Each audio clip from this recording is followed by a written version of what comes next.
Aloha! Welcome to No'aya Soft Skill Shorts, a workshop series that highlights soft skills and how to practice them. This episode is about design sense. What is design sense? Design sense is a person's ability or instinct to adjust and plan the final look of something before it's done. It's the feeling you get when you notice something's off or not flowing well in a presentation, graphic, or paper. You don't need to be a professional designer to have design sense. For example, you see that the flow of your paper isn't going well, so you move around ideas and work out what is the best way to present your paper. How can you develop or practice design sense? Number 1. Start with the basics. Ask yourself these questions as you begin the design process. Why are you creating this product and what is it trying to accomplish? What are the necessary elements of your product and what are your own personal tastes regarding it? If there's a certain format that has worked in the past or the product needs to maintain a certain style, ask yourself, why does it work? And then use it as a baseline for your work and build off of it. For example, your professor shares with you that the PowerPoint needs to have a title page, graphs, and an explanation. You need to make sure you have those parts inside your presentation first. Number 2. Observe others. Look at the designs and products of the things you like, then analyze why you like it. What do you like about this creator or their work?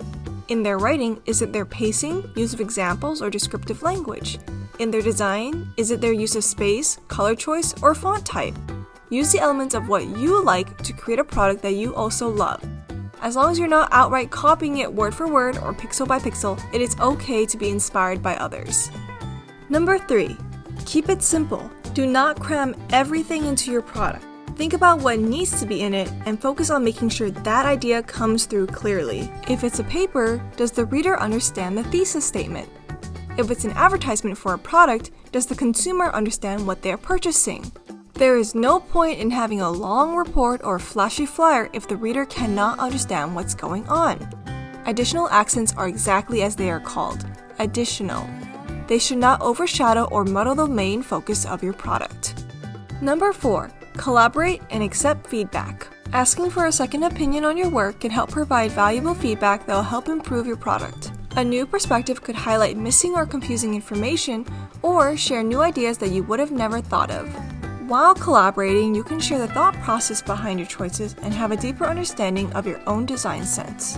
Next, we have a scenario demonstrating how you can practice design sense. Okay, so I know my professor requires a title slide, background slide, and a works cited page. Let me check that I got all those. Nice. Hey Dave, can you check on my PowerPoint? Sure, no problem.